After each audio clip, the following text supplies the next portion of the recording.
Diddy's lawyer, Mark Agnifilo. Oops. Let me take this out. And let me plug this in.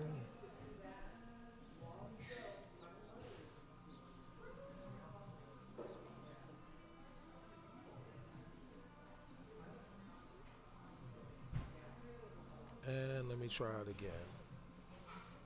Went in hard on Cassie and on Jane, and it was dramatic, and the jury received it as such.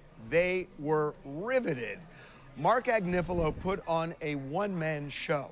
He was animated, he was angry, he was theatrical, and he said that this is a case of prosecutors wanting to go into your bedroom. This is the way he put it. This is not me talking. This is me telling you what Mark Agnifilo said. He's saying to the jury, they're going into your bedroom, meaning you're next. That's what this case is about. He mocked prosecutors, saying that this was a case about baby oil and Astroglide, which has nothing to do with crimes, and that this is a case where the jury couldn't get Diddy on his taxes, couldn't get him on any business issues, so they went into his bedroom and got him because they didn't like the way he was having sex. So that's the overarching theme here. What is really interesting to me is that we have done multiple documentaries on Diddy, on the trial. I think 7 months ago, I interviewed Mark Agnifilo for one of these docs. And Agnifilo told me exactly what he said to the jury 7 months later. So he didn't waver in terms of his approach to this from 7 months ago until now. Even after the prosecution presented its whole case, it was a carbon copy of what he said on the Tubi documentary, that this is bedroom police, and that is the way he put it. Now, he went in super hard on Cassie and Jane. That seems like a risky proposition, but he did. He said that when it came to Cassie, she wanted money, that she got $20 million from Diddy. She got $10 million from the Intercontinental Hotel. That she didn't go to the police, he said. She went to a civil lawyer for money. And he said that's what this case was about. And then in just a dramatic, theatrical way, he is, Cassie won this, that she's the winner. She got $30 million. Diddy's the loser. He went to jail. So, ladies and gentlemen, he said, this is the modern day love story. So he was just mocking all of this, that he didn't gingerly talk about the various things that allegedly happened. He was just bullish to a point, and this is where it's going to shock you if you didn't know this. He said Cassie wanted to be urinated on, that she wanted it, that this was not anybody forcing it. This was Cassie wanting to be urinated on. Now, you got to remember, when Cassie testified, she was 9 months pregnant. And wow, you're kind of playing with fire when the image the jury might have is of this woman 9 months pregnant. On the other hand, the jury saw some freak-off videos. So even though the image they had of her on the stand was just anathema to what Mark Agnifilo was describing, they saw the freak-off video. So in a way, the freak-off videos benefit the defense here because they could see Cassie engaged in these various sexual acts. So it's not impossible to imagine and juxtapose when you're looking at a pregnant woman on the stand. So he went in hard on her, and he went in hard on Jane. He said, Jane has a great life. Have a good life, Jane, he said. He said, she's living in a $10,000 a month apartment that Diddy is paying for. So what he's essentially saying is, this was transactional, that these women did these various things because they were getting something back. And not only that, at least in terms of Cassie, he was saying she was into these freak-offs. She enjoyed these freak-offs. So it was more than transactional, it was pleasant to her. I mean, that's essentially what he was saying. So, you know, when you think about it, it's fascinating that the prosecution is saying that here's evidence of sex trafficking by coercion, that you look at Cassie and you look at Jane, and Diddy is paying their rent and paying for other expenses, and essentially saying, if you don't do a freak-off, I'm going to pull that away from you.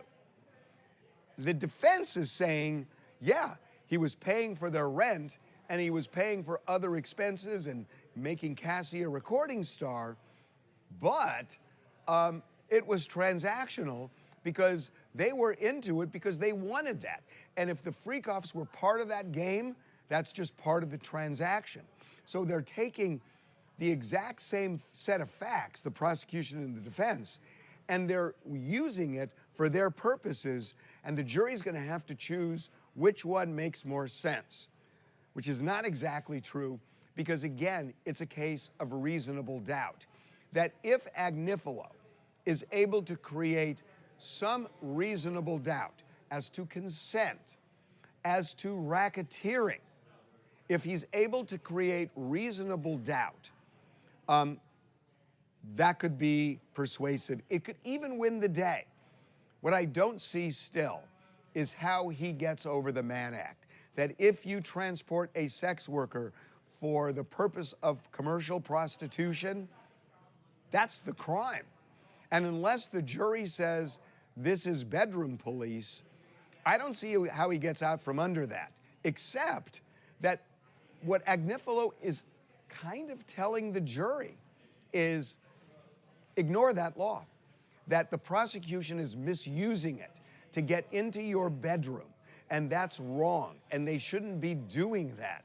So if the jury ignores it, and there actually is something called jury nullification, that could save him even on the Mann Act or even get a hung jury.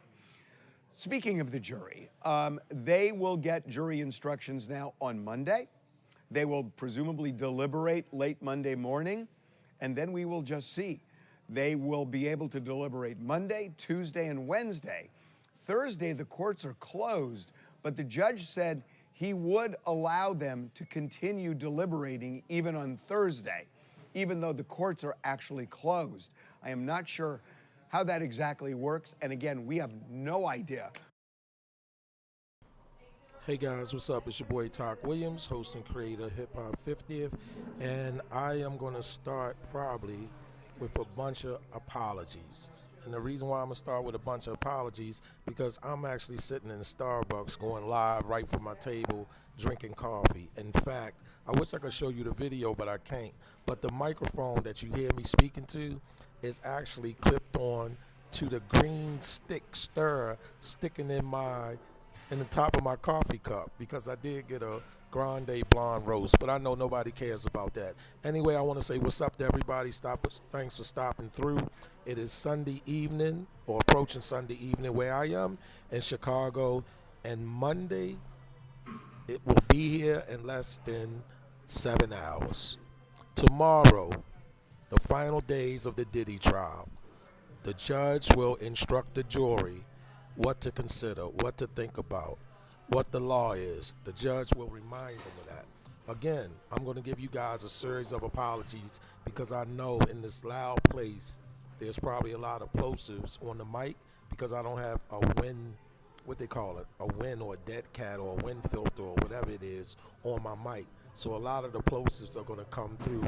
It's actually going to peak as I say certain things. So that's why I say I do apologize. That's why you can hear that popping. Yeah, I'm trying to maintain that, but I apologize. But again, what do you guys think? Do you think Diddy will be found guilty of anything?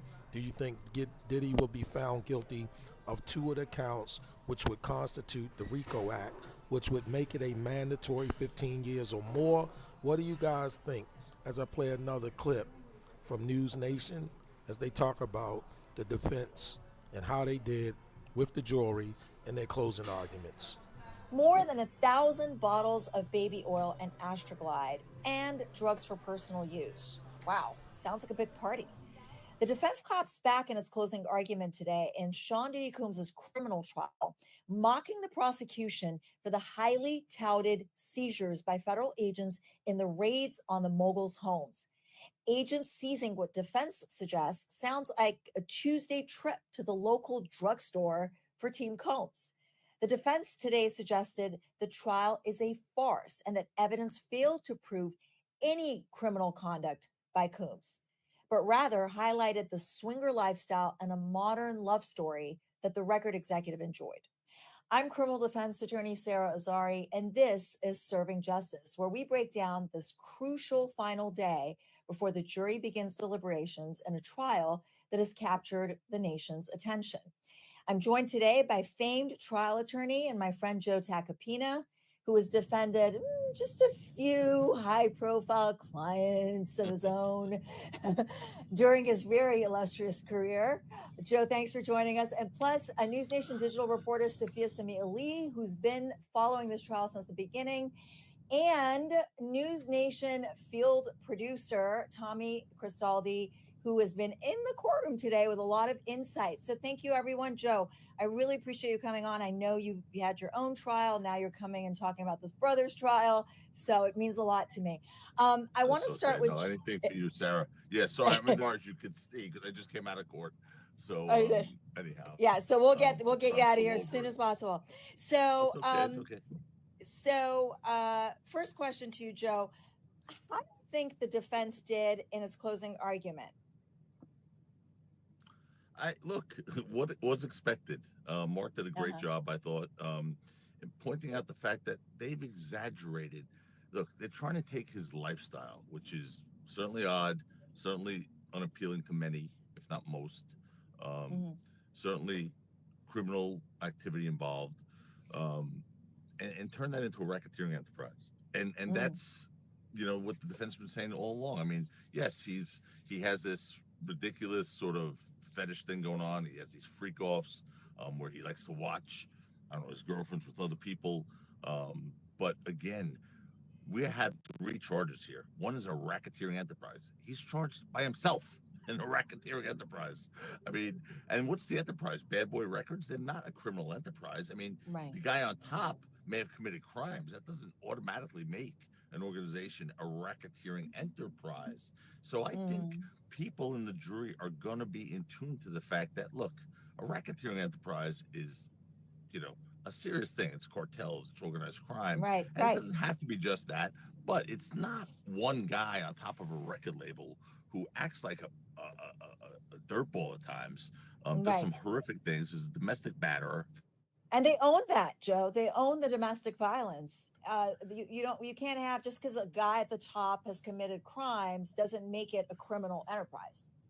It doesn't. And that's what the defense is saying here. I mean, they're really pointing out the fact that there's not been evidence of a criminal enterprise, a racketeering enterprise. There's been evidence of a guy who owns a major record label, an organization, who's done some bad things, who's done some criminal acts, who's done drugs, who's been a domestic batterer. All these different things. Even if you want to take that he blew up Kid Cudi's car, if that's... You still need an enterprise. You still need an enterprise. Why is that not just a lunatic, jealous boyfriend doing something? That doesn't make it a racketeering act. Right. That's what I've been saying all along, that there's all of these predicate acts. Like, even if they proved them beyond a reasonable doubt, you still need the enterprise. And by the way, it's racketeering conspiracy. And I thought it was great what Agnifilo said, the Gotti analogy, where he said essentially, like, if you had a problem with Gotti, would you go to his sidekick for help, which was Christina Coram in this equation? Like, why would you go to her? And she was like the one that, was the loving one, was caring for everybody, taking care of all the problems. Like, how is she a co-conspirator? And where is she? She's like the phantom of this trial. It's bizarre to me. The one charge, Joe, that I think the prosecution has met its burden on is the Mann Act violation. It's easy. It's straightforward. But the defense says, and I know you and I know that we sometimes have to come up with things that are laughable, but the defense says that the escort services were, first of all, legal businesses. You know, he didn't know that there was anything illegal. And that the payment to the escorts was for their time, not sex. How do you think the jury buys that? I mean, just like so it's like saying, all right, I hired a lawyer, I'm paying him for his time, not his legal advice. Exactly. That's what are you gonna listen? Here's the rule of thumb. When the law's on your side, you argue the law, Sarah. When the facts are on your side, you argue the facts. When neither are on your side, you pound the table, right? So I mean, what are they gonna do here? So look, it's an act, it's a count that is never brought. No one's ever been charged. And you know what? Like, I also have been saying, like, if I was on the defense team, I wouldn't be too mad at this, because sometimes when a jury doesn't like the guy on trial, they want to get him on something. This is a bad guy. He did some really bad things, and he's never been held accountable for them. So we don't want to let him walk. And at least this is in the mix. You know, they can split the baby on someone. Yeah, you know? I mean, if they're gonna do it, I guess that's the count to do it on. I mean, Exactly. Still facing prison time for that. Yeah. But it's certainly. Yeah, real quick to Sophia, and then I'm back to you because I know you have to go. The defense struck a far different tone today than the prosecution did yesterday. More sarcastic, very flippant. At one point, calling Cassie a gangster and calling the trial within the trial a farce. How do you think it played with the jury? We knew they were going to do this. Everyone predicted it. I'm sure even the jury knew this was coming. They had to hammer trash Cassie. They had to go after her because they couldn't go after her when she was on the stand. But she is, and we've been saying this from the beginning, she is a really strong, compelling witness. And so calling her a gangster, they called her the winner in all of this. They're like, if anyone's the winner in all of this, it's Cassie. Well, she got $30 million. I mean, you know. And also beaten. She got beaten, and if she got $30 million, why would she, and they said this, why would she show up at this trial and lie to perjure herself? She could have just walked away quietly, but she wanted to move forward. So going after her, calling her these things, I don't know how well it's going to land with the juries, particularly with Cassie. But I mean, they had to do it. There's no way around it. Yeah, you have to, Sarah, you have to. You can't, I mean, look, you have to, this is a frontal attack here. And you have to do that. I mean, if you don't go after her, then you accept her, then there goes sex trafficking. Right. And that's, you know, we're talking about like big numbers here. Right. But you have, there's fodder to go after her. I mean, I'm sorry. You know, look, you know, you don't have to be a monster to bring out things that go to credibility. Like, okay, you never went to the police or law enforcement, including up until today. You never, ever, you know, had a problem going back and back and back. As a matter of fact, you know, those text messages contemporaneous made it sound like 90% of the time she was all down for this. Sometimes she set them up herself. You know, she said, I'll freak off at any time. So you know, those are inconsistent with her on trial testimony. Now, when she got money and everything else, you know, she claims she was raped by him. Okay, horrible allegation and true horrible.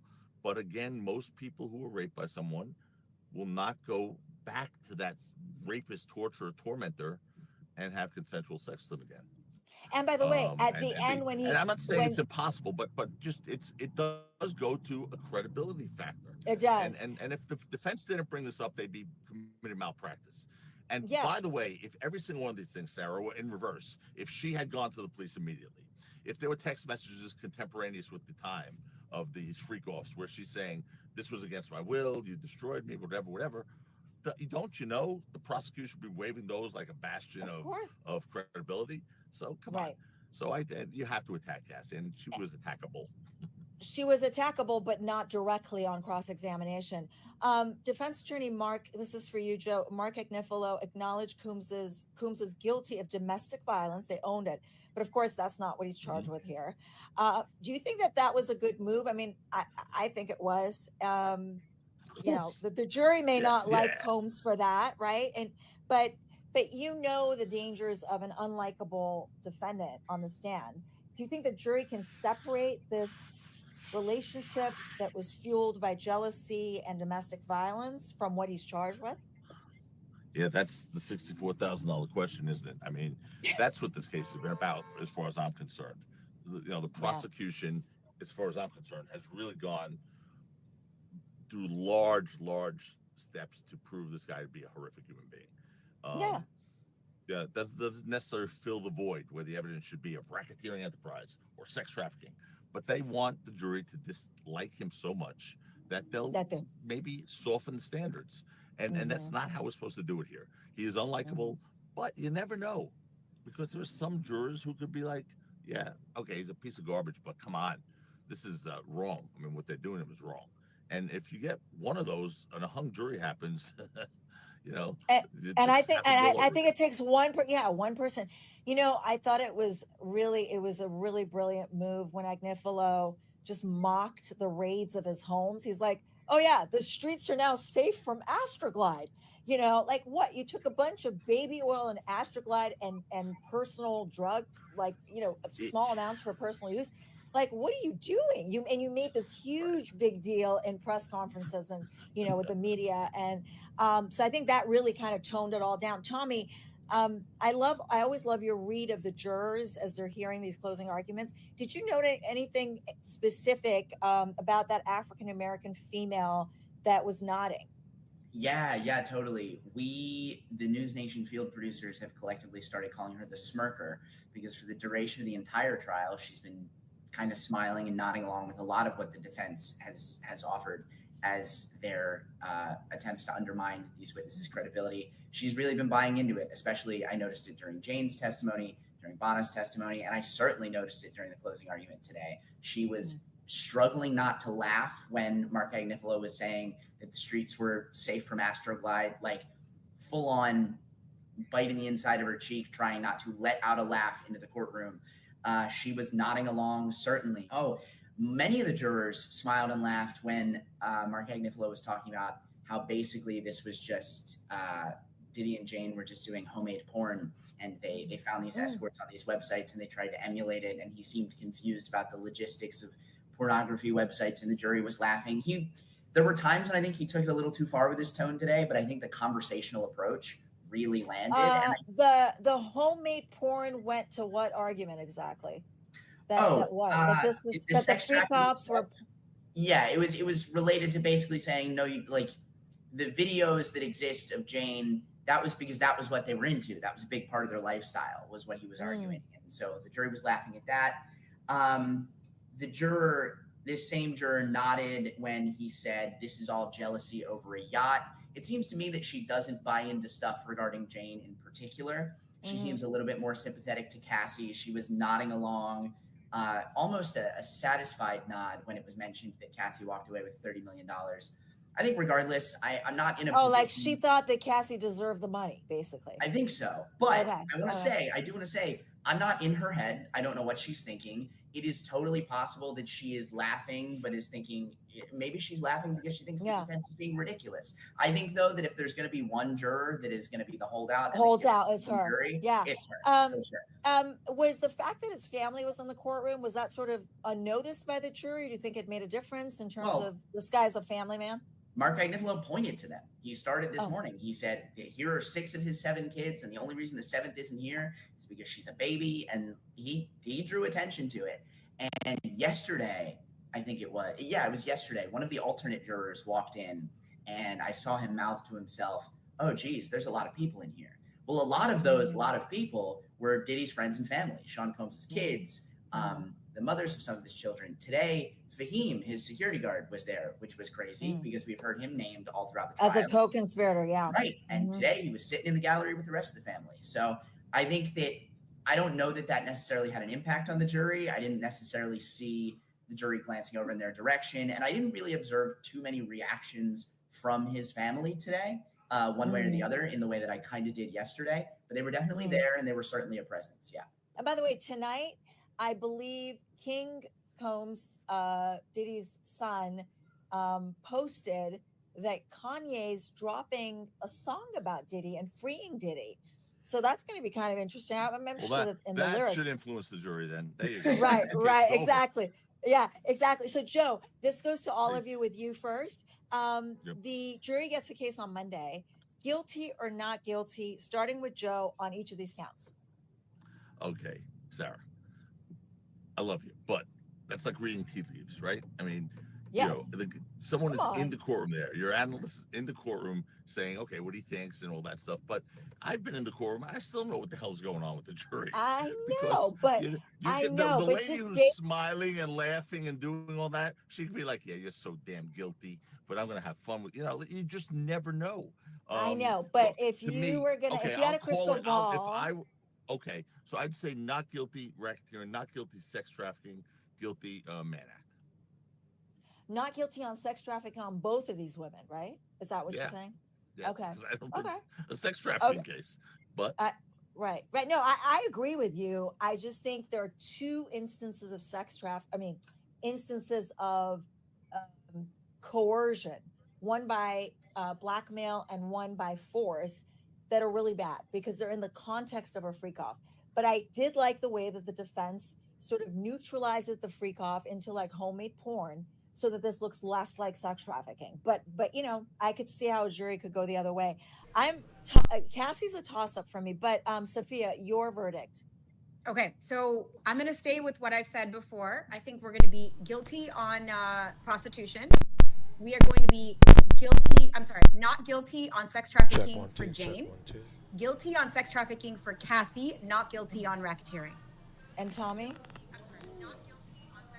Definitely guilty on the prostitution charges. That much is easy. I think that the rebuttal did a good job of trying to tie together the racketeering. I think that this idea that there was no enterprise is a shaky one, but I think that ultimately he'll be found not guilty on even that. after Joe explained it.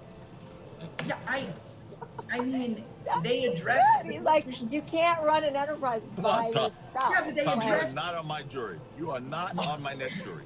No. Here's the thing. I'm trying hard to remove what I would do. I'm not on the jury, and I'm probably not on the jury for a reason. I think that the prosecution addressed that in the rebuttal. They said, just because we're not indicting anybody out, that's not something you're supposed to be considering. Missing witnesses is not something you're supposed to be considering. That being said, don't think they'll find him guilty on racketeering. Do think they'll find him guilty on the sex trafficking for Cassie. I think Jane can go either way. I think that it is more likely than not they will find him guilty, but I would not be surprised at any verdict. I would be least surprised, I think, at a hung jury. I think that is so likely. By the way, Tommy, look, it doesn't matter what they do. Oh, the Bluetooth works fine. That's crazy. Right? Absolutely. Yes. That's crazy. The Bluetooth works fine. Like, who is this phantom Christina Quorum, this co-conspirator we've been hearing about? Why is she not here? Where are the security guards that were at the top also? Like, they're going to wonder, and that's not good for the prosecution. And that is something that they think about back in the deliberation room. Anyway, Joe, thank you. Sarah, I got to bail. Thank you. Yeah, thank you for joining us. Sorry about the bouncy car ride thing going on here. Don't worry. Sophia and Tommy, thank you guys as always. And to our viewers, thank you so much. Have a wonderful weekend. We are on this. We're on this through the verdict and all of Diddy's problems till the end of time. So we will be back, and for now, the defense rests. On Monday, a jury will take up the case of Sean Diddy Combs. The prosecution got the last word on Friday. They accused the defense of making excuses for the music mogul and blaming his victims. The closing defense argument was that the prosecution exaggerated its case against Combs with evidence of his swingers lifestyle and personal drug problems, but not a criminal enterprise. If convicted on all counts, Combs could face life in prison. Monique Presley was with us when this trial started, and she is back with us now as it wraps up. She's an attorney, crisis manager, and host of Make It Make Sense with Monique Presley. Good to have you this morning. Let's start here with this racketeering charge, arguably the most serious here. So, yeah, before it goes any further, let me just say that I'm going to create a poll or two to actually see what do you guys think? You know, do you guys think he would be found guilty? You think he'll be found guilty of 2 of the counts that would initiate or activate the RICO? Keep in mind, if he's found guilty of 2 particular counts, that automatically activates the RICO, which is a minimum of 15 years. That's what it starts at. I don't know if the judge has leverage to do what he wants or for her to do what she wants with that 15 years, meaning that she could sentence him to the minimum of the 15 years under the RICO and then at the same time suspend some portion of that, of which he may have to serve 5 years or whatever. I'm not sure. But I do understand what's been made by all of the lawyers that if he's found guilty of 2 particular ones out of the 15, that there will be a mandatory 15 years. 2 out of the 15, I meant 2 counts out of certain ones. It actually activates the RICO sentencing. So I'll start a poll in a second, but I was just wondering, what do you guys think? Because the jury is getting it fresh within the next 24 hours. Defense attorney Mark Agnifilo highlighted to the jury that there were none of those high-ranking deputies. The inner circle called. We heard about the ex-chief of staff, but she was not called as a witness. Do you find that problematic, and do you believe that the prosecutors have made their case on racketeering? No, I do not. I think that the racketeering charge was always the one that was the big stretch, something that we talked about before. And frankly, many of us who have been watching this case were waiting for the beef, waiting to figure out how you have a racketeering case when you don't have any conspirators who are charged. I have one then by the time the trial is ending where none of the people who would be considered co-conspirators have actually showed up in the courtroom, sat in a chair, sworn to tell the truth before a jury, and given testimony that would support that. And so it really just seems where the most serious of charges, and the one where prosecutors have the most discretion, is the one where it seems like they overcharged and basically reached for the moon and fell short. So one of the prosecutors, let's just keep going down the list here of charges. One of the prosecutors, Christy Slavic, told the jury that they don't need to find that every freak off or every hotel night was an instance of sex trafficking. They just need to find one. And the defense says, well, how was Sean Combs supposed to know which one was sex trafficking? Is the prosecutor right here? And what do you make about this rebuttal from the defense that if they don't know that they were all sex trafficking, how is Combs supposed to know?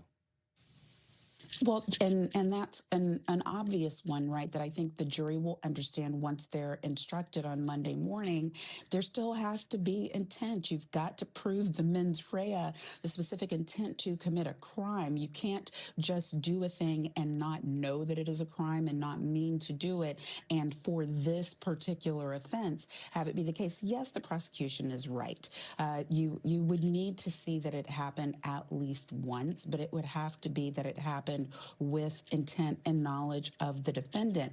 And it's going to be buttressed against the times when both parties would have to concede that the victims, in this case, the alleged victims, permitted certain actions, made certain choices, did certain things of their own volition, left and came back to do them again.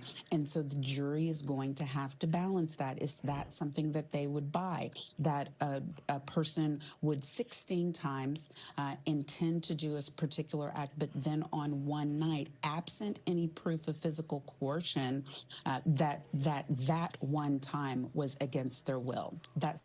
Yeah, so for me, that's the slippery slope of most of this, if not all of it. You have a situation where there's activity, right? And for the most part, there's consent. There's consenting adults. That's just what it is. It's no question about that. And then you have this one time or this one evening or this one moment where it's like, I'm not consenting, I don't want to be here.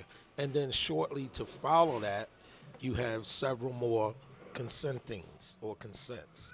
And that's the weirdness of it all, and maybe not of all of it, but a lot of it, where you have this this practice of a particular behavior, and then you have this, oh, I'm not up to it now, and no, I'm not with it, and then you have the same people shortly afterwards committing the act themselves, consenting to it continually after that.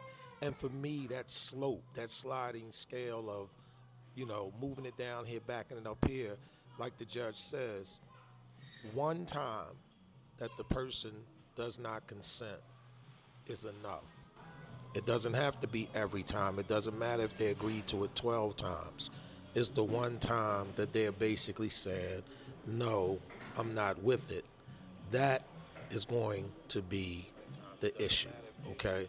So, again, me personally, I don't think that he's going to be found guilty.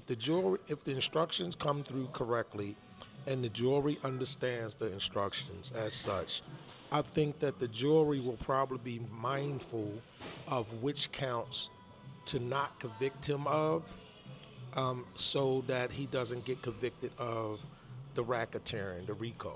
Because if you think about the RICO charge, the racketeering, what is it? Racketeering, enterprise, and whatever. Diddy didn't make any money off of this. There's no profit off of this, okay? Now, did he use his business? Did he use proceeds from his business? Did he use his business name to book some of the flights, probably to write some taxes off and do some other things? Probably so. But I don't think anything about that is so uncommon than many businesses that aren't sought after for the RICO. But in terms of him making money and it's structured so everybody gets a check or whatever like that, I just don't see it. I just don't see it.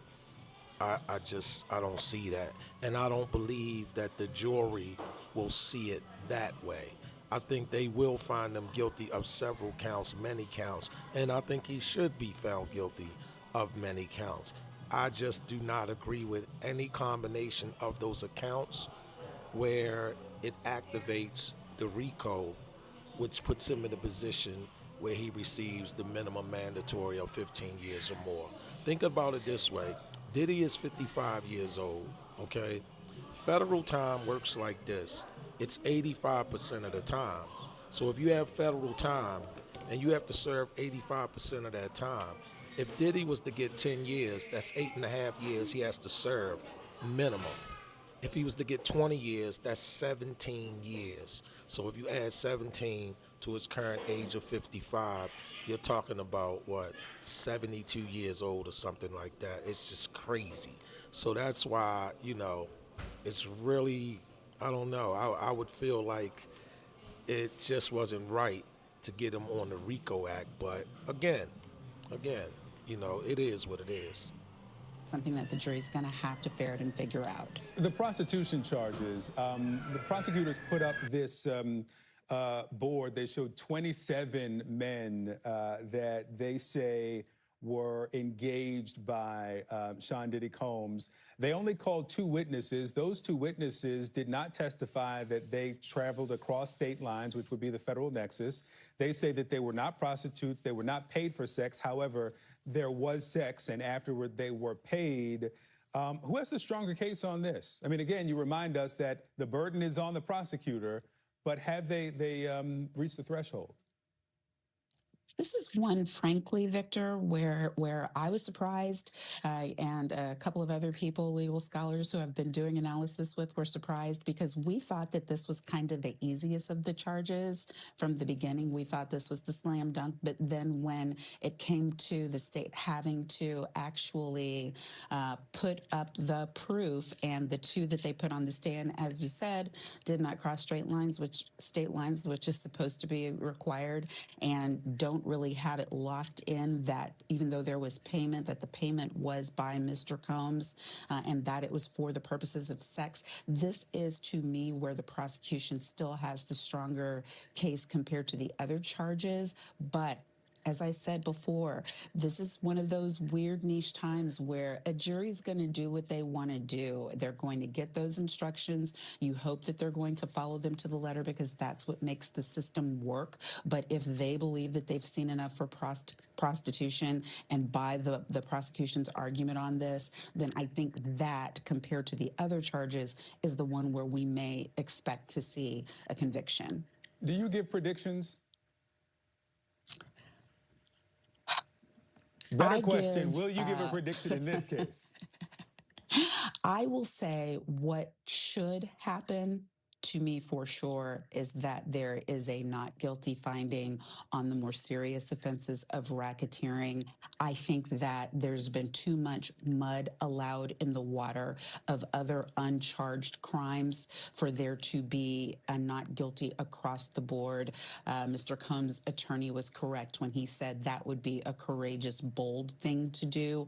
I'm not even certain, based on the evidence, having not been in the courtroom every day, whether that would be the right thing to do. But I am certain that this prosecution overplayed their hand, overcharged the case, talked about victims that never made it into the courtroom, talked about co-conspirators that never made it into the courtroom. And juries have good memories for that. If you overpromise, if you overcharge, if by the time they get the instructions, certain charges that they thought they were going to see aren't there, they start looking at the prosecution funny, not the defense. All right. Early this morning is that Sean Combs has been clothed.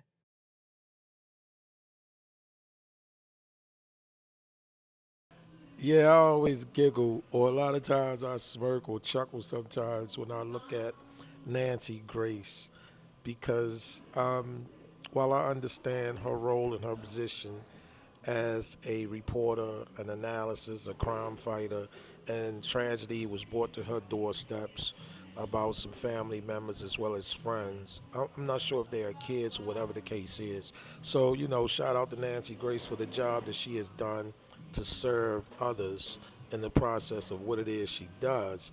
But I'm not chuckling at that. What I generally laugh at is she never looks happy.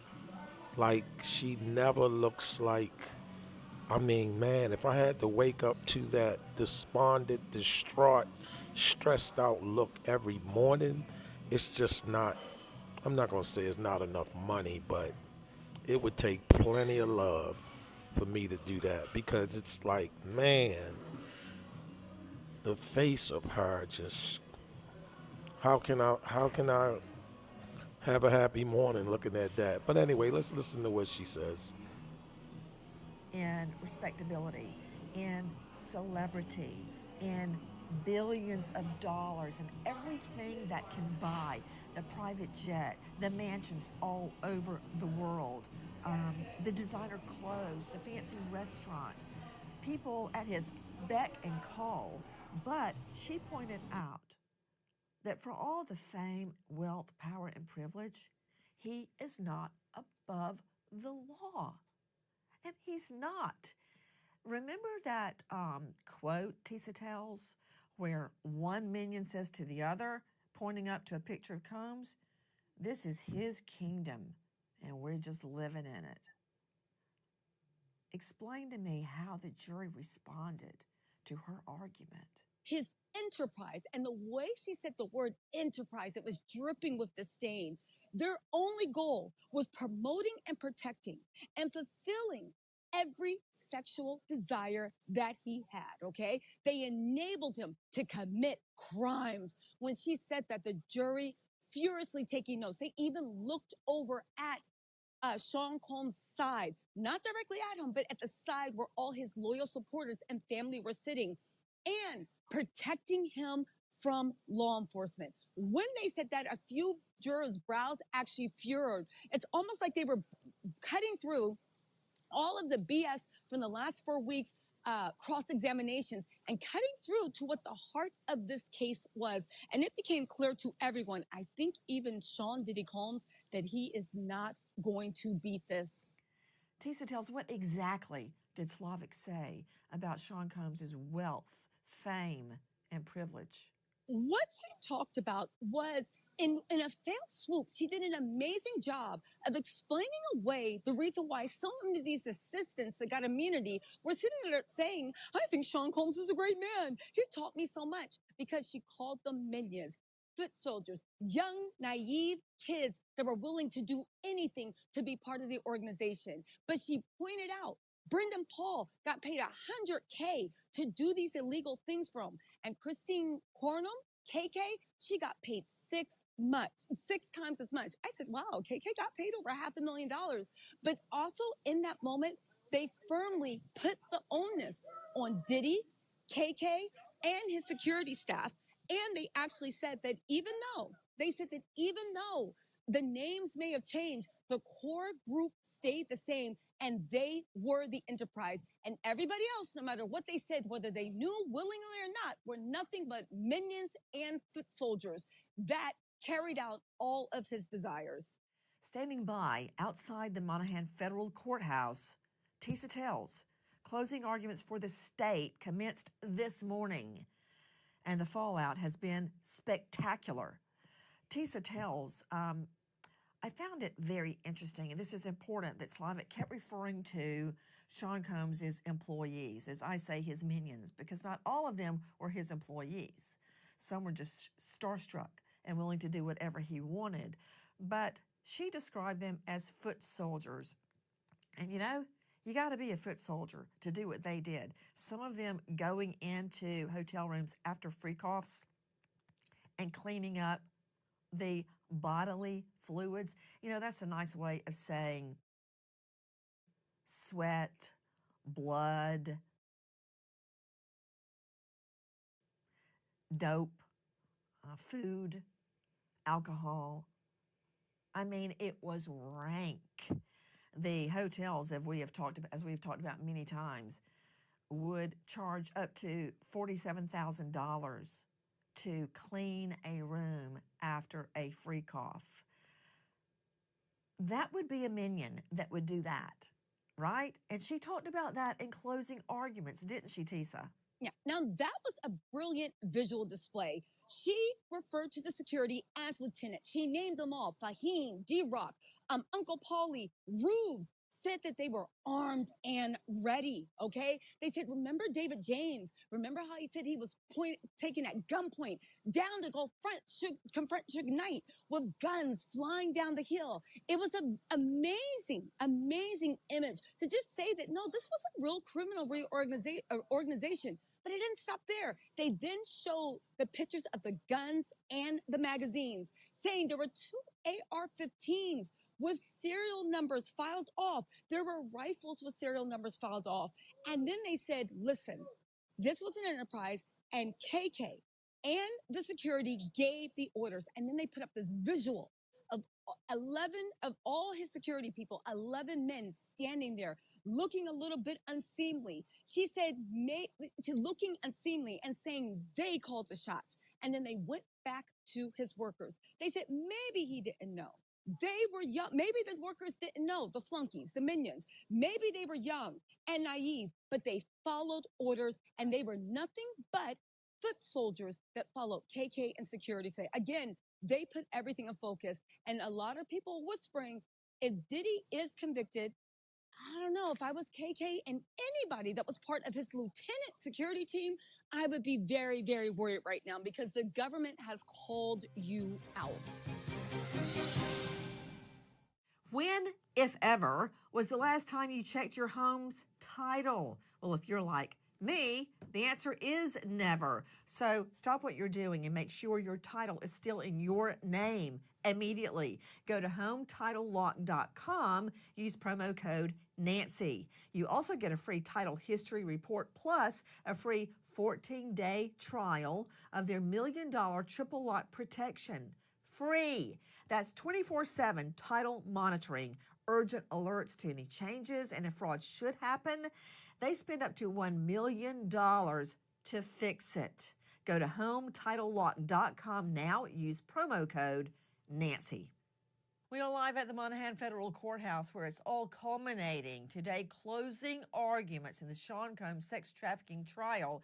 Now, a lot of people, including the bookies, are betting against the state, and that includes the community.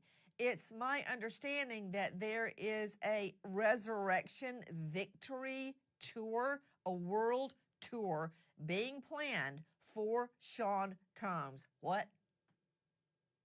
Exactly. If you were dumb enough to bet against the House at any time, you get what you get. Listen, the Southern District of New York did not come to play. I've been in the courtroom. They've done amazing. But these idiots that want to buy a ticket to a Resurrection reunion tour, save it. Save it so you can show your grandchildren how off you were and against history. Again, there's a Resurrection tour. There's a homecoming barbecue. There's so much planned. But again, these might just be the delusions of a madman who really thought he got away with everything.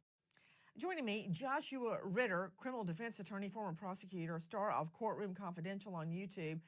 Joshua Ritter, I never count my chickens before they hatch. I go into every closing argument as if I'm going to lose, and I argue like HELL.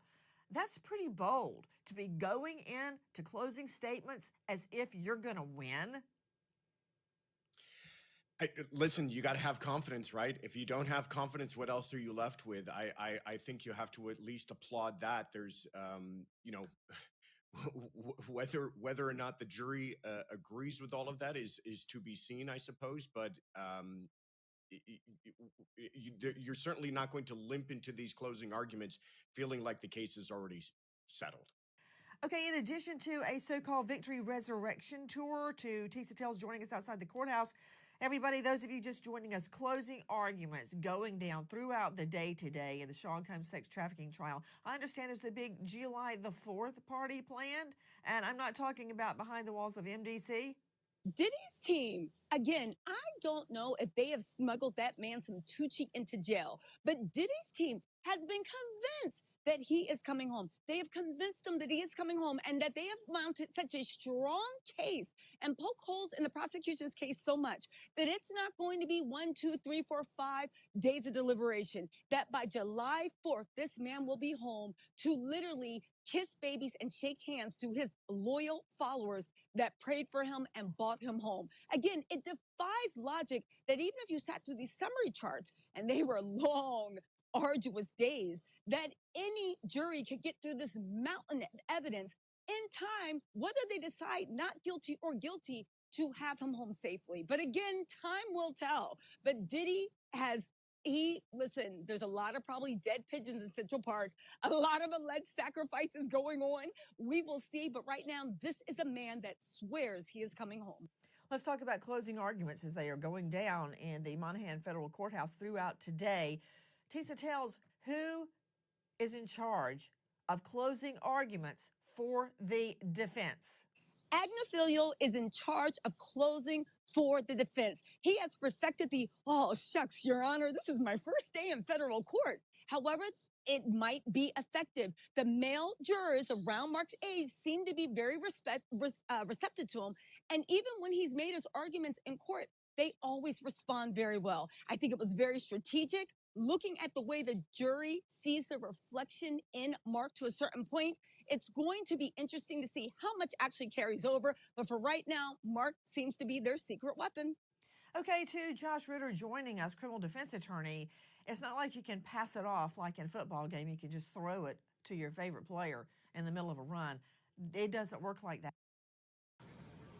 I'm Anthony DiLorenzo outside the federal courthouse in Lower Manhattan alongside legal analyst Terry Austin, who's been inside the courtroom pretty much every day with us. And this was for all the marbles today. The closing arguments have now finished. The trial of Sean Diddy Combs is now effectively over. We're going to begin deliberations on Monday. So what do you think of the defense's close? I thought Mark Agnifilo, who is the lead attorney for the defense, did a good job. I think he was able to share some themes that he had with that jury. He basically said there are two stories here. One is the story of the evidence, and one is the story that the prosecution is giving you. And he went through some of the evidence, and he showed some of the text. He didn't have a PowerPoint. I think that he cherry-picked. He cherry-picked. And so I think it might have been a little easier to follow had he given the jury an outline of where he was going, because there's so much evidence. There were so many witnesses. We've been here 7 weeks. It always helps when you're pulling everything together to let the jury have a visual. Is that common for the defense to kind of just wing it and not be as formal as the prosecution? I would say most defense teams are a little less formal than the prosecution. The prosecution is the one who has the burden of proof. The prosecution is the one who has to say to that jury, look at all this evidence. We've proven all the elements of all of these claims, all of these charges. So it is common for the defense to not be as organized and to not make sure that everything is covered. But I do think that this defense team, in their closing anyway, was a little more relaxed than I might have been. I think I would have been a little more organized, particularly since they didn't have any witnesses. I think they did an excellent job throughout in crossing the witnesses for the prosecution. But I think they should have, as I said, done a PowerPoint, told the jury, look, here's our theme, but here are each of the charges, and here's why there's no RICO. He talked about it. He said there's no RICO, there's no conspiracy, but, you know, we do have those unindicted co-conspirators like KK, like D-Rock, and I think had that been on a screen and he went through it and explained why they aren't co-conspirators. So Mark Agnifilo seemed to really try and throw a lot of water on the government's case, trying to plant seeds of doubt, poke holes in it, obviously, as they do, essentially saying the case was trash. They had terrible witnesses, the evidence was shoddy, the government did a bad job at investigating this, and the case really wasn't there. This was not John Gotti, this was P. Diddy. And Anthony, it's okay to do that because they don't have the burden, but he went a little bit too far, and if you recall, the judge pulled him back after Maureen Comey from the prosecution made an objection. One of the things he said was, look, they are targeting Sean Combs. The government targeted him, and that was a big no-no. Why? That's a big no-no because there was a motion that this is not selective prosecution, and the judge said you are not going to prevail on this because it's not selective prosecution. That's what the defense was trying to say. The prosecution argued it's not selective prosecution. We have the evidence, and that's why we are bringing these charges. So Mark Agnifilo and the defense team knew that that was an area they shouldn't pursue. He said it once, the jury got a curative instruction. He did it again after the lunch break. So I do think that that was something that he should have avoided. You can say they didn't prove their case. You can say that the evidence was shoddy. You can say that the witnesses were not credible. But one of the things that he went too far on was you can't say that they targeted him. And he said that. He absolutely said that. So let's take a little bit a look at the evidence, specifically the charges, rather, how he called racketeering. This was an organization of one, not of many, as the government has charged. He said this was not sex trafficking. This was his personal life in his own bedrooms, and that essentially it was homemade pornography. That's right. You know, he's trying to give the overall impression that the government is going into our personal lives, that they're doing too much. As it relates to the RICO, he said, look, this is something that Sean Combs is doing on his own. Cassie and Jane were his girlfriends. Mia worked for him. These were personal instances with these individuals that had nothing to do with his enterprises. And what Mark Agnifilo was saying is there are legitimate businesses here. You have Bad Boy Records. You have, you know, Sean John. You have his alcohol companies. And that none of the people involved in those enterprises had anything to do with what Sean Combs was doing. So he was trying to make a distinction between Sean Combs, the man, and Sean Combs, the enterpriser who is doing serious business in his enterprises. And, you know, as far as the sex trafficking, he's trying to say these were not commercial sex acts and there was no force, fraud, or coercion.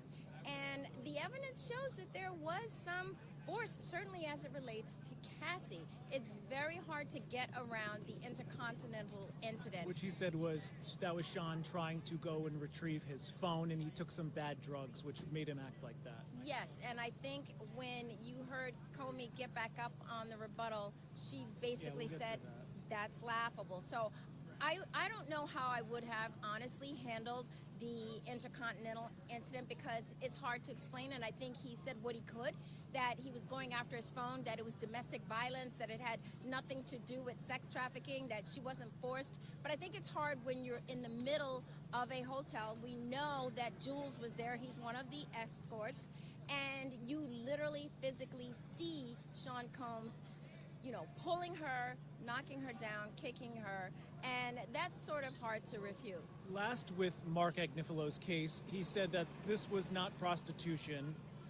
These were escorts, and money was exchanged, yeah, but what they were doing wasn't illegal because Cowboys for Angels is a legal company, yeah, in Nevada, maybe.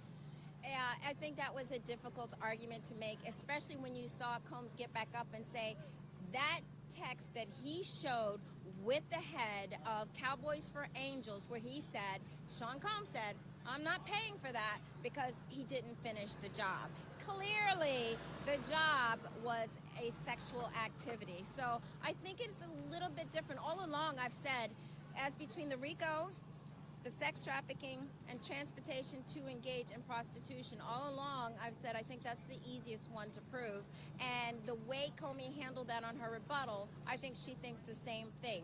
They paid for a sex act. They transported these escorts to multiple places, period, end of story.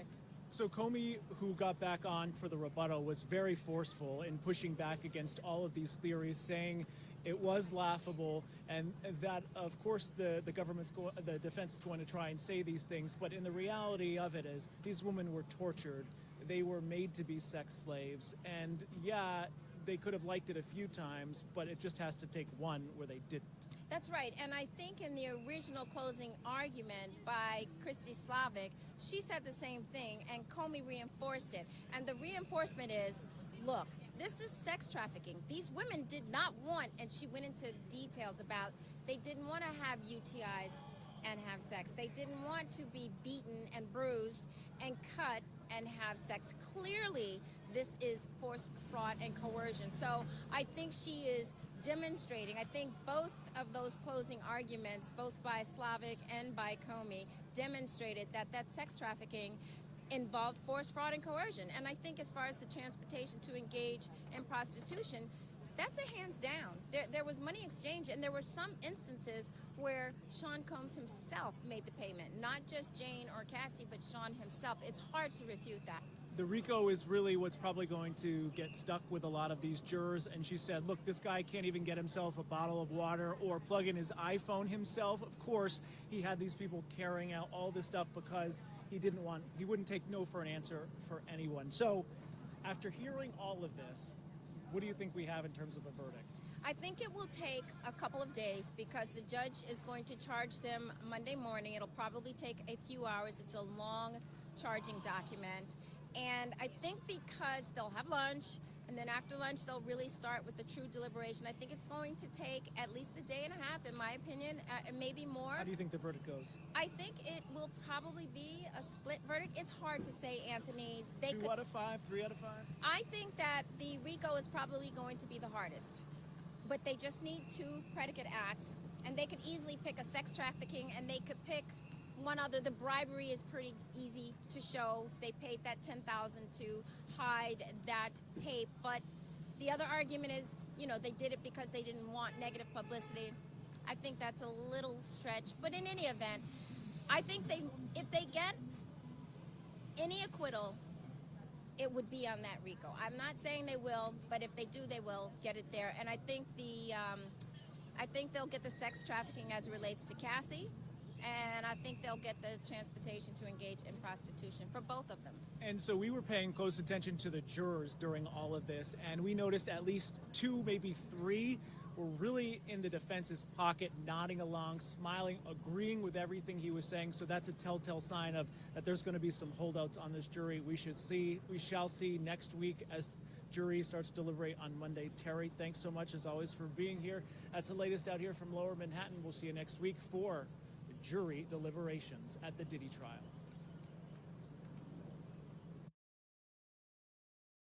On Monday, a jury will take up the case of Sean Diddy Combs. The prosecution got the last word on Friday. They accused the defense of making excuses for the music mogul and blaming his victims. The closing defense argument was that the prosecution exaggerated its case against Combs with evidence of his swingers lifestyle and personal drug problems, but not a criminal enterprise. If convicted on all counts, Combs could face life in prison. Monique Presley was with us when this trial started, and she is back with us now as it wraps up. She's an attorney, crisis manager, and host of Make It Make Sense with Monique Presley. Good to have you this morning. Let's start here with this racketeering charge, arguably the most serious here. The defense attorney, Mark Agnifilo, highlighted to the jury that there were none of those high-ranking deputies. The inner circle called. We heard about the ex-chief of staff, but she was not. Bill is off tonight. Jury deliberations are expected to begin on Monday. In closings today, defense attorneys tried to portray Combs as a drug-addicted artist who was overcharged by prosecutors for his sexual fetishes. And they tried to paint the relationship between Combs and his former girlfriend, Cassie Ventura, as a romantic love story and not one filled with violence, sexual abuse, and exploitation. The question now, will the jury buy it? Eyewitness News reporter Darla Miles was in the courtroom. She joins us now live in Lower Manhattan with our lead story tonight. Darla.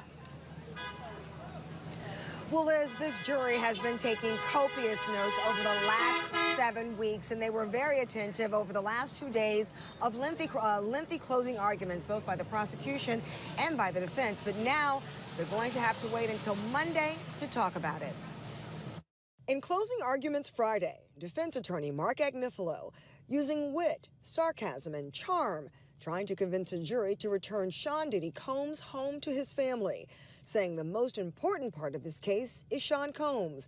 He's become something that is very, very hard to become, calling him a successful black male entrepreneur who has built sophisticated businesses that have stood the test of time. Defense attorney Mark Agnifilo accusing the government of trying to make a case after Combs' ex-girlfriend, Cassie Ventura, filed a civil suit in 2023, telling the court if racketeering conspiracy had an opposite, it would be their relationship. Addressing the court for nearly 4 hours, Agnifilo saying the sex trafficking case involving Ventura and another ex-girlfriend is about love, jealousy, infidelity, and money, and casting doubt about the underlying crimes alleged as a part of a racketeering conspiracy. Showing jurors this photo of a glove left in the front seat of Kid Cudi's burned Porsche with female DNA, not included in the government's evidence about the alleged arson.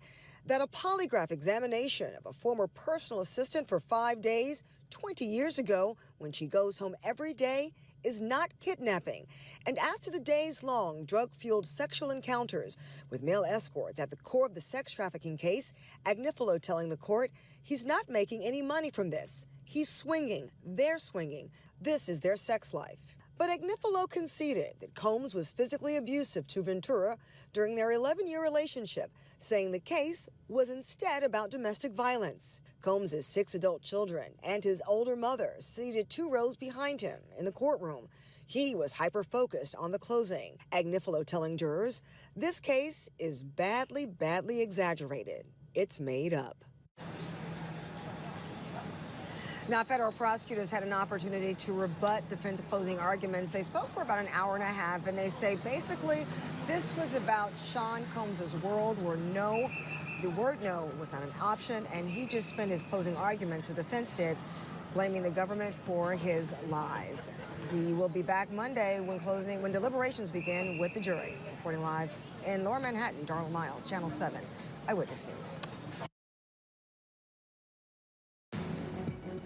The prosecution spent nearly 5 hours giving its closing arguments in the Sean Combs trial.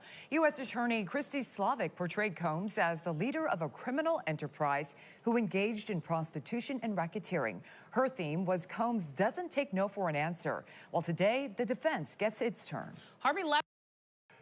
Diddy's lawyer, Mark Agnifilo, went in hard on Cassie and on Jane, and it was dramatic, and the jury received it as such. They were riveted.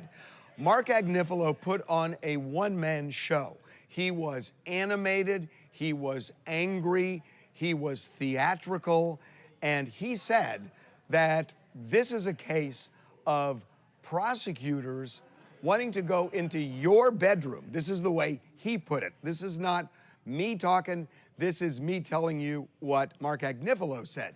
He's saying to the jury, they're going into your bedroom, meaning you're next. That's what this case is about. He mocked prosecutors, saying that this was a case about baby oil and Astroglide, which has nothing to do with crimes, and that this is a case where the jury couldn't get Diddy on his taxes, couldn't get him on any business issues, so they went into his bedroom and got him because they didn't like the way he was having sex.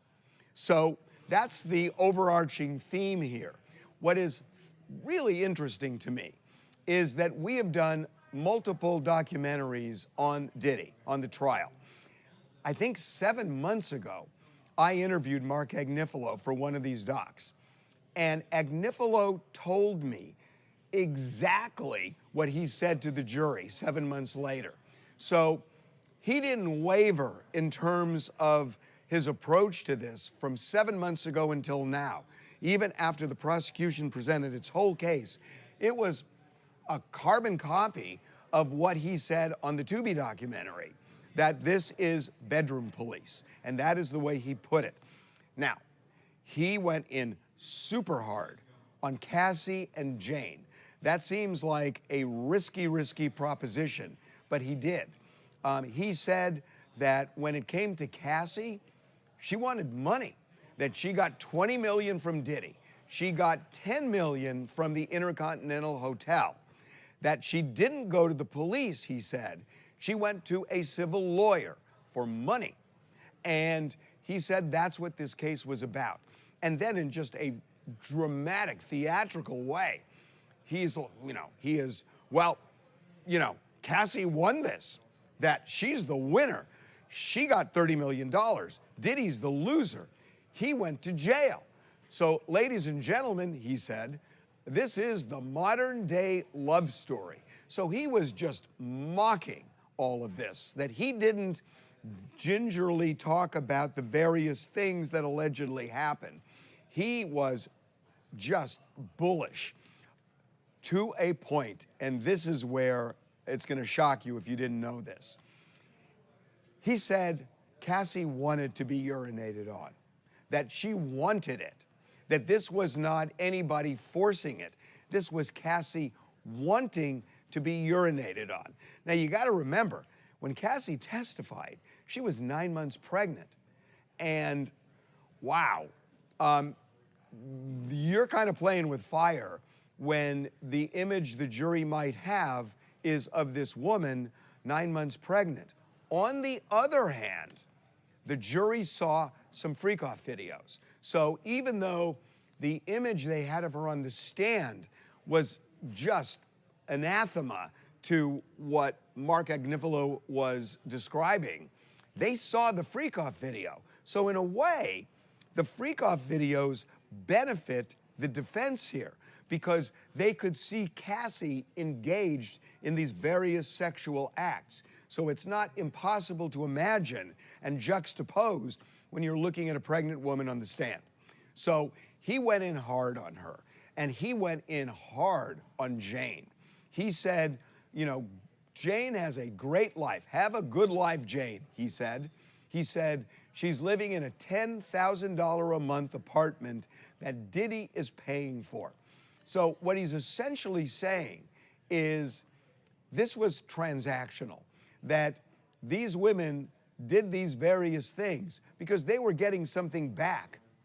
And not only that, at least in terms of Cassie, he was saying she was into these freak-offs. She enjoyed these freak-offs. So it was more than transactional. It was pleasant to her. I mean, that's essentially what he was saying.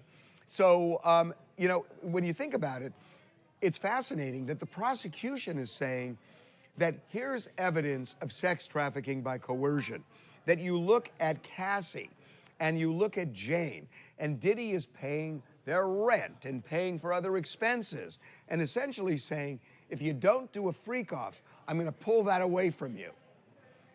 The defense is saying, yeah, he was paying for their rent, and he was paying for other expenses and making Cassie a recording star, but it was transactional because they were into it because they wanted that.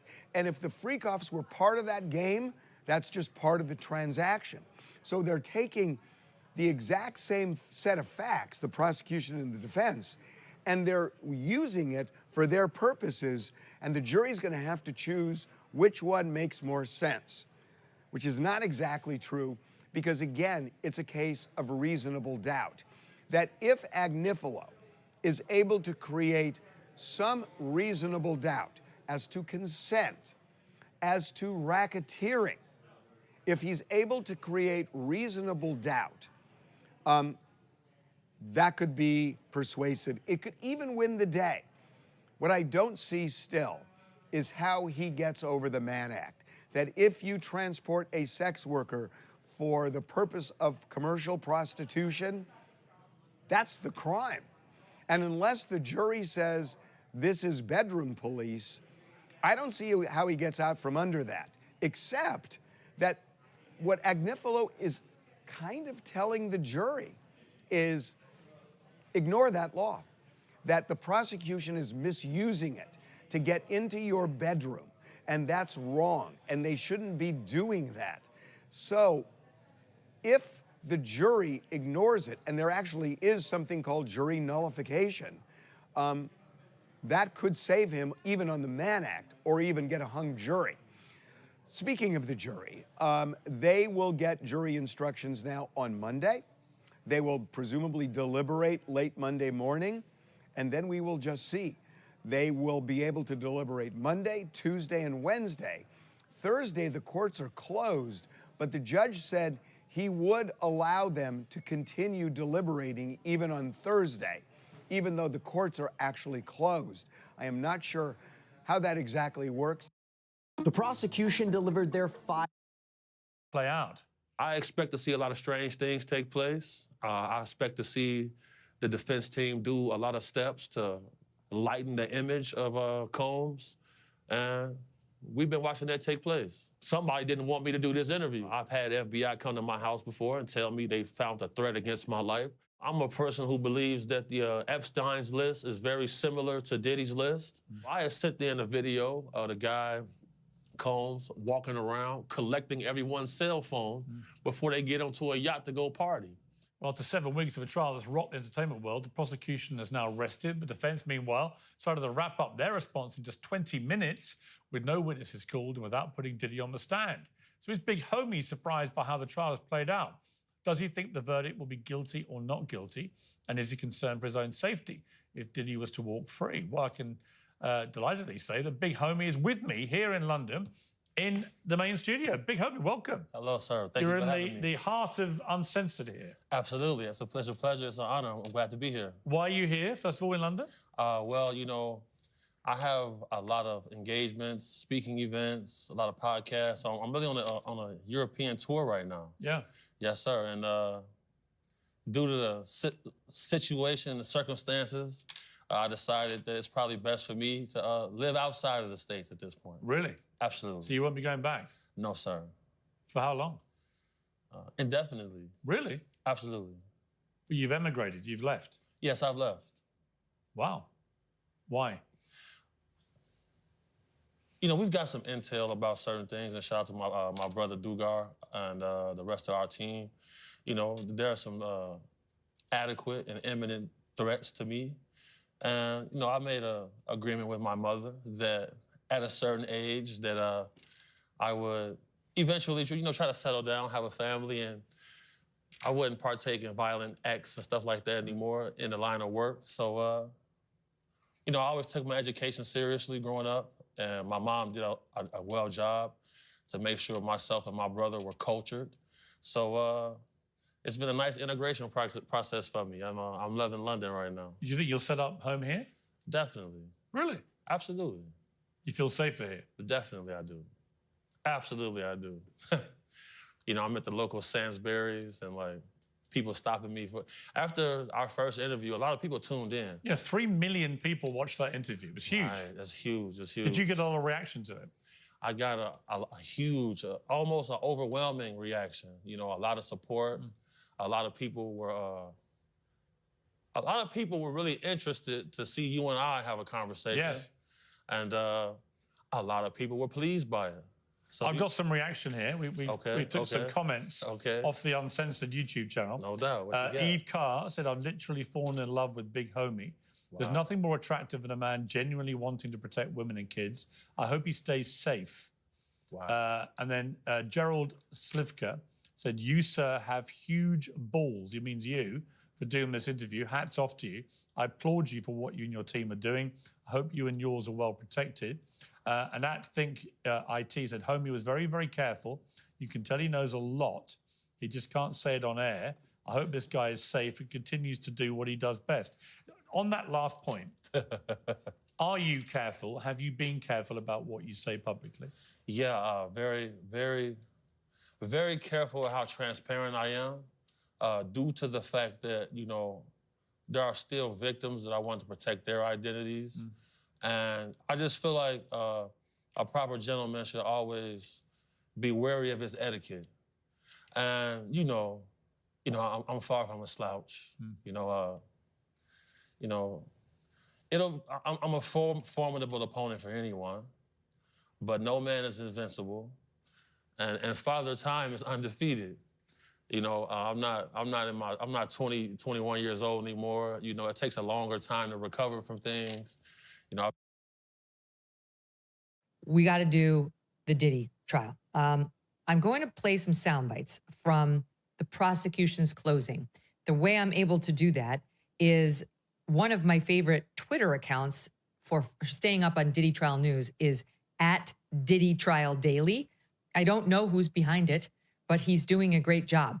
And so at Diddy Trial Daily voiced 22 minutes of the prosecution's 5-hour closing argument and kind of brought us in. Now, we can see the transcripts ourselves, but it's always nice to have somebody reading it and kind of bring it to life.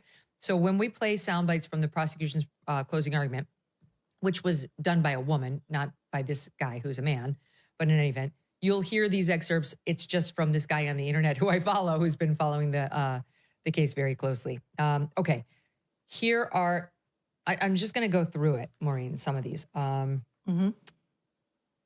Here's what the prosecution said. I got to put on my little reading glasses, my writing. Would you look at my writing? It's really terrible. I don't know if you can see this, but it's terrible. Mine is way worse. I've seen it. Mine's way worse. It looks like a stenographer, only without the clever, clues for shortening words. Okay. The prosecutor says, first of all, this guy led a criminal organization and said, look at 2 incidents, just to keep this in your head. March 2016, the Intercontinental, when he beat her, and we all saw the tape. 2024, when he choked and hit Jane, the next girlfriend, the most recent girlfriend, as she tried to escape. He beat the hell out of her and then made her do a hotel night, a night of debauchery or a freak-off night, whatever.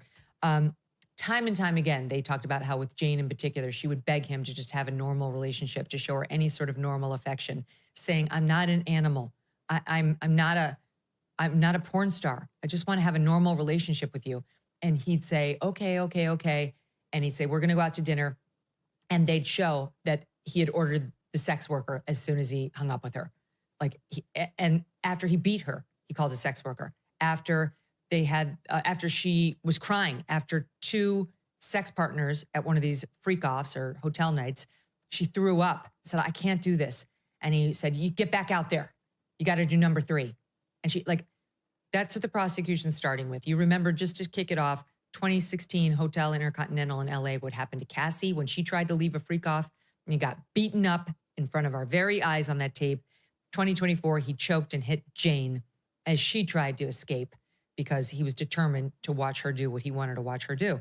They talked about how this is, hold on, I gotta put my glasses back on. They said he relied on his wealth and his power to place himself above the law, and his staff helped him. It was a Combs enterprise, and it existed to serve him. He named the names within the enterprise, KK, his sort of chief of staff, and others who helped trap the women, supplied cash and drugs across state lines. That alone is sufficient, they said, to get him. racketeering. And they said he himself engaged in purchased funneled drugs. He's guilty of kidnapping, of arson, of bribery, of sex trafficking of both Cassandra and Jane. He forced them into labor, those women into doing this, and also one of his other staffers who he kidnapped and brought over to Kid Cudi's. He said he engaged in travel for commercial sex, meaning he hired sex workers. The drug distribution was critical to the freak-offs, and many helped get the drugs to Cassie Ventura and to Jane at every freak-off. Capricorn Clark is the woman who he kidnapped and brought with him to Kid Cudi's. And also she testified that, we talked about this last time you were on, Maureen, she's the one who says she was kidnapped by so-called Uncle Paulie, who worked for Diddy, dragged to some building in Manhattan, and maybe we didn't talk about this. Maybe I'm just thinking about you talking about on the nerve and me talking about here. Anyway, dragged there and given a lie detector test for 5 days to see if she stole some jewels from Sean Combs. And they're saying, look, this is not legal. You can't do this. They talked about the kidnapping and they talked about Kid Cudi in a part that was very interesting. Here's, again, our friend at Diddy Daily reading the part about Kid Cudi. In January of 2012, Combs orchestrated this whole arson on Kid Cudi's car. A hole was cut in the roof and a Molotov cocktail was dropped in. And we know it was Mr. Combs because voice notes captured Combs' threats to blow up the car. And Cudi had no other conflicts except for with Combs. And then D-Rock later brought Cudi to Combs, where Combs apologized, so we know that was him. Okay, so that was the Kid Cudi thing. Then I'm just going to play one other soundbite, and I'll bring you in, Maureen, on it. They talked about Jane, the other key witness, and how she wrote to him saying, I don't want to do this. Like I said, I'm not an animal, and I'm not into this at all. Like, I want a real relationship. I don't want to just be used as your circus animal. And how he responded to her, I'm about to disappear on you. You get on your job. Here's that. It's again, read by Diddy Daily. Jane's case began with love bombing. She was smitten. There were trips to the Caribbean. Dr. Hughes calls this love bombing stage a grooming tactic. Combs gave Jane ecstasy. It caused her convulsions. He made her put baby oil all over herself. He made her wear lingerie. He loved red lights. In May of 2021, high and eager to please, Jane joined a freak-off with an escort. Initially, she was excited, but she didn't see it dominating her life and the relationship. She texted Sean her desire to stop, wanting non-activity hotels, but Combs ignored her. He was serving his desires. He would dictate how long they would last. He would make her request nude photos from male escorts for his benefit. When she would ask to use a condom, he would be condescending. When she would try to speed up, he would make her slow down. He dangled gifts and money and unfulfilled promises in front of her. You saw texts where Jane wrote, I don't want you to use me to fulfill your freaky, wild desires in hotel rooms. He'd write back saying, look at the roof over your head and your pretty mouth and teeth, leveraging the rent that he had paid and the veneers that he had paid for. For an all-star party, he demanded she had sex with 3 men. She sent pictures of period blood to resist. In a voice note, you heard him say, I'm about to really disappear on you. I don't have time for this. You got me on my job, now you get on your job. Maureen, devastating. That is so brutal. That note about the period as just trying any means necessary to get this guy off of her metaphorical neck for a minute. You know, I'm so grateful that the Cassie video is out there in the world. Yeah. I think without that video, the defense would have had a much easier time convincing, again, a very sophisticated, hardened jury that this is nothing more than lovers' spats over one partner's sexual preferences. And, you know, a fetishization of baby oil that frankly is Warholian. But I think I'll be shocked if he's not found guilty. I'll be shocked. You know, I remember talking to me you too. about this last time I was with you, and I asked you as a lawyer, when he went after Cassie when she was trying to run out of that hotel room at that elevator bank, and he grabbed her and threw her to the floor and dragged her back to that room, does that legally constitute kidnapping? And you said yes, without hesitation. How can they not find him guilty of at least that count? And they're arguing. See, I think part of the problem people have in understanding this case is the misunderstanding of what sex trafficking is. Racketeering, that's a whole other thing, but they're trying to show he's like a crime boss with all these people who work for him, who are enforcing his orders to commit crimes. And it's like, I guess we just sort of roll our eyes and say like, oh, he's a rocker, like he's a music mogul. They all do drugs. Well, you know what? It's still illegal. They all use prostitutes. Okay, it's still illegal. They all have guns. Well, it may or may not be illegal, depending on the nature of the gun and its use. They don't all commit arson or kidnap or brutally batter repeated women. They don't bribe hotel security guards to hide tapes of their beatings. They don't allegedly go to nightclubs and shoot somebody in the face. He denies that. Somebody else was found guilty for it, but that man claims that Diddy actually did it. Okay, in any event, what the prosecution is showing is this has gone so far beyond like mild law breaking, for lack of a better term, that you might even assume your average rap mogul has engaged in. It's just so far beyond. And on the sex trafficking, they have to show that these women were sort of forced, that they were forced to perform sex at these hotel nights or debauchery nights or freak-offs without their consent. And the prosecution pointed out it's not a problem for us if they consented to some. We only have to show that there was one that they didn't consent to. And by the way, mid freak-off, you can withdraw your consent. And if he continues to force you from that point forward, he's guilty. And the sex trafficking, yes, it can happen where like there's an international ring and they kidnap young girls and they force them to perform sexual, behavior for creepy old men. That's a form of it. But I learned this when I went over to NBC and did, a lot different kind of segments, softer segments, the only upside of NBC. Sex trafficking in America looks very different. And what happens in a lot of cases is you'll have online dating where the girl shows up ready to date somebody she met online, and she finds out while she's in his car driving to their dinner, he knows about her 3-year-old son because he did his homework on her. And he brings her to a hotel and says, you're going to go in there and you're going to screw these next 3 guys or your son gets it.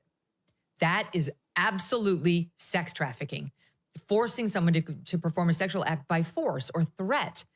And so that's how you have to understand the Diddy case. They're saying these women were threatened with their livelihoods, which he controlled, with embarrassment because he'd already gotten them on camera performing these things when they still thought they loved him and he loved them, with professional embarrassment, with a beatdown, another physical beatdown, which both of them had testified he served them multiple times, and so on. And so like that they were no more free to say no to those freak-offs than this woman who was, by the way, it's a real case that I just outlined, whose son was under threat if she didn't go through with suddenly becoming a forced prostitute. I mean, I think the evidence is overwhelming. I would like to think, again, post-Harvey, that there's been a much more nuanced understanding of what constitutes a victim of rape, sexual abuse, and or sex trafficking, to your point. It's the same with rape, right? Your husband can rape you. That marital rape, I think, is a relatively new statute on the books. Am I correct? It's been around for decades, but there was a time in this country, like around the 1950s, where you could not rape your wife legally.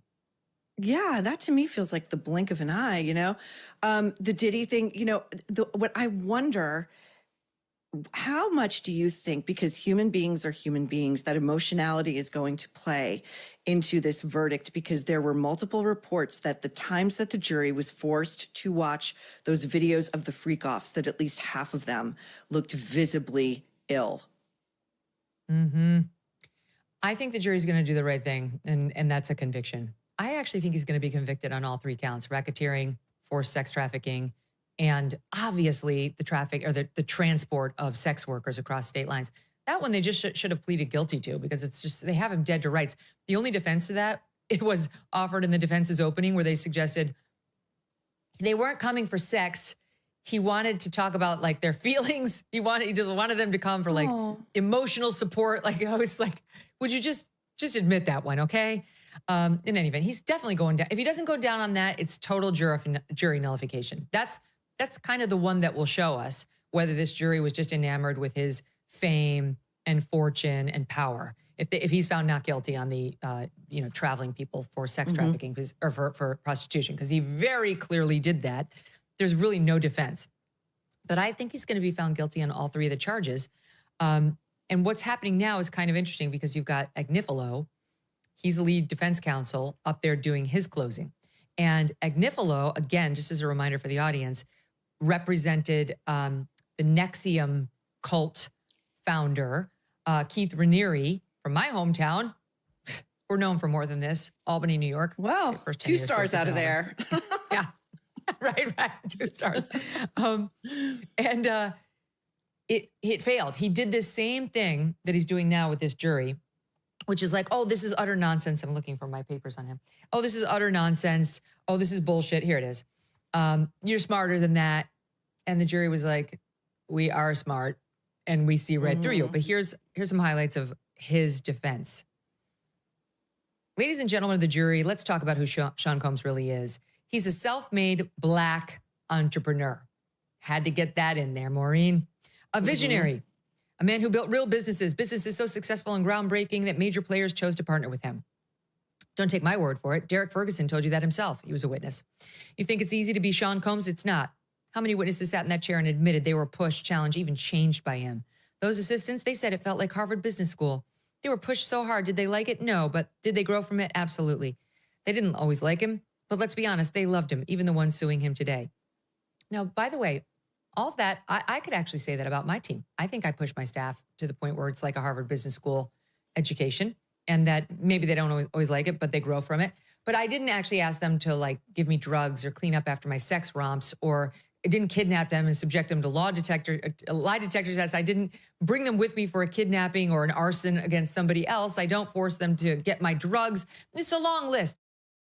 We are days away from what has been dubbed by some the Rio Reset, what some worry could be a threat to the U.S. dollar's global dominance in over 80 years. On July 6th, I'm Anthony DiLorenzo outside the federal courthouse in Lower Manhattan alongside legal.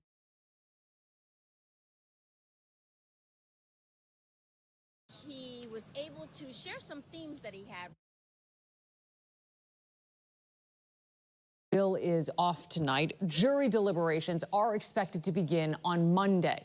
In closings today, defense attorneys tried to portray Combs as a drug-addicted artist who was overcharged by prosecutors for his sexual fetishes. And they tried to paint the relationship between Combs and his former girlfriend, Cassie Ventura, as a romantic love story and not one filled with violence, sexual abuse, and exploitation. The question now, will the jury buy it? Eyewitness News reporter Darla Miles was in the courtroom. She joins us now live in Lower Manhattan with our lead story tonight. Darla.